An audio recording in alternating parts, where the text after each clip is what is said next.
دعا صرف اکیلے اللہ سے مانگنا ہے، اللہ کے علاوہ کسی اور سے نہیں مانگنا، جیسا کہ اللہ تعالیٰ نے کہا سورہ مومن آیت نمبر 65 میں کہ صرف اللہ سے دعا کرو،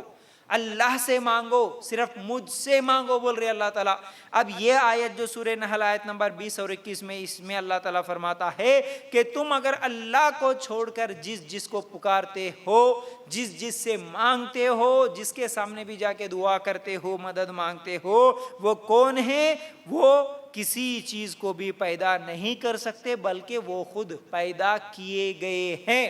وہ پیدا ہوئے ہیں، چاہے وہ نبی ہو، ولی ہو، کوئی صحابی ہو، کوئی پتھر ہو، کوئی مورتی ہو، کوئی جانور ہو، تم اللہ کو چھوڑ کر۔ اب یہاں پر یہ فرق نہیں ہے کہ نہیں ہم تو ولیوں کو مانگ رہے، ہم پتھروں کی پوجا تھوڑی کر رہے، نہیں، اللہ تعالیٰ نے کہا اللہ کو چھوڑ کر جس کو بھی تم پکارتے ہو۔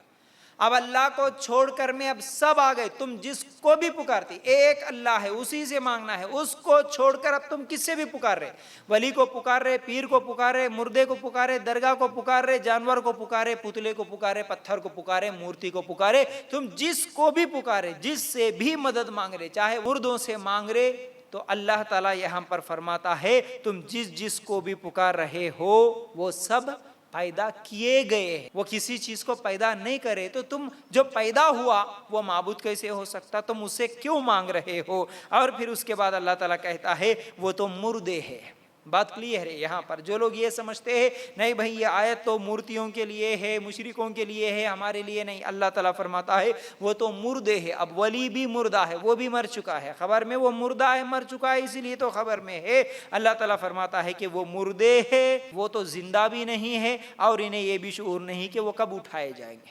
ان کو یہ بھی نہیں معلوم خبر سے کب اٹھتے، تم جا کے ان سے دعا مانگ رہے۔ اللہ تعالیٰ یہ ہم لوگوں کو یہاں پر سمجھا رہا ہے کہ تم ان سے مانگ رہے، ان کو کیا معلوم تو کیا مانگ رہے، ان کو کیسے معلوم ہو سکتا ہے کہ تم کیا مانگ رہے، ان سے کیا دعا کر رہے، بلکہ ان کو یہ بھی نہیں معلوم، ان خبر سے کب اٹھائے جاتے یہ بھی ان کو نہیں معلوم۔ تو پہلی چیز جو ہم لوگوں کو یہاں پر سمجھ میں آ گئی وہ یہ ہے کہ ہم دعا جب بھی کریں گے، مدد جب بھی مانگیں گے، صرف ایک اللہ سے مدد مانگنا ہے، ایک ہی اللہ کے اوپر بھروسہ کرنا ہے، نہ کسی تعویذ پر، نہ گنڈوں پر، نہ دھاگوں پر، نہ نیمبوؤں پر، نہ ناریلوں پر، نہ مرچوں پر، نہ پھر کسی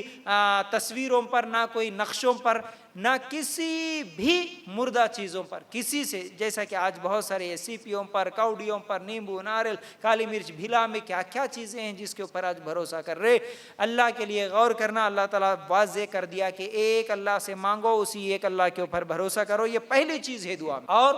دوسری چیز یہ ہے کہ بغیر کسی واسطے، بغیر کسی وسیلے کے مانگنا۔ ہمارے نبی صلی اللہ علیہ وسلم بھی اور ہمارے نبی صلی اللہ علیہ وسلم سے پہلے جتنے انبیاء آئے اور ہمارے صحابہ بھی جتنی دعائیں کیے، اگر آپ قرآنی دعاؤں کو اٹھا کر دیکھیں گے یا حدیثوں میں دعاؤں کو دیکھیں گے، ہر نبی کی دعا اور ہر صحابی کی دعا ڈائریکٹ تھی اللہ تعالیٰ سے۔ کوئی بھی نبی، کوئی بھی صحابی واسطہ وسیلہ لگا کر نہیں مانگے، کوئی نہیں مانگے واسطہ اور وسیلہ لگا کر۔ اس چیز کو یاد رکھنا۔ لوگ جو یہ مثالیں دیتے ہیں کہ ہم تو گناہ گار ہیں، اللہ تعالیٰ ہماری نہیں سنتا، وہ تو ولی ہے اللہ کے، وہ تو نیک لوگ ہیں، اللہ تعالیٰ ان کی سن لیتا، اس لیے ہماری ان کے آگے اور ان کی اللہ کے آگے، اس طرح جو لوگ بولتے نا، ان کے لیے مختصر دلیل یہ ہے کہ شیطان بھی دعا کرا تھا۔ سورہ ہجر آیت نمبر 36، 37، 38 اگر آپ نکال کر دیکھیں گے، شیطان دعا کرتا ہے اللہ تعالیٰ سے، ڈائریکٹ مانگتا ہے تو اللہ تعالیٰ اس کی دعا کو بھی قبول کرتا ہے، حالانکہ شیطان سے بڑا گناہگار تو کوئی نہیں ہے۔ ہمارا یہ سمجھنا کہ ہم گناہگار ہیں، اللہ ہماری نہیں سنتا، ہم سے کئی گنا زیادہ گناہگار ہے، بہت بڑا گناہگار ہے شیطان، لیکن اللہ تعالیٰ شیطان کی بھی قبول کر لیا سورہ ہجر آیت نمبر 36 سے 38 میں۔ پھر اسی طرح نوح علیہ السلام جو کہ ایک نبی سے بڑا نیک تو کوئی نہیں ہو سکتا، نوح علیہ السلام دعا کرتے ہیں سورہ ہود آیت نمبر 46 میں، 46 میں، اپنے بیٹے کے لیے، تو اللہ تعالیٰ نبی کی بھی دعا کو قبول نہیں کرتا۔ پھر اسی طرح صحیح بخاری روایت ہے، ابراہیم علیہ السلام اپنے باپ کے لیے دعا کرتے تو اللہ تعالیٰ اپنے باپ کے لیے جو ابراہیم علیہ السلام دعا کرے اس کو بھی قبول نہیں کرتا۔ معلوم یہ ہوا کہ اللہ سب کی سنتا ہے، قبول کرنا نہیں کرنا اللہ کی مرضی ہے۔ اللہ چاہے تو بدترین سے بدترین، بڑے سے بڑا گناہگار شیطان ہے، اس کی بھی قبول کر لیتا، اللہ اگر نہیں چاہتا تو نبی کی بھی قبول نہیں کرتا۔ اس لیے ہم بھی اللہ تعالیٰ سے دعا کرے اس امید کے ساتھ کہ اللہ تعالیٰ ہماری دعا قبول کرے گا. اللہ تعالیٰ سنتا سب کی. ٹھیک ہے. تو یہ کہنا کہ اب گناہ گاروں کی نہیں سنتا یہ بالکل غلط بات ہے. صرف نیک لوگوں کی ہی سنتا یہ بھی غلط ہے. یاد رکھو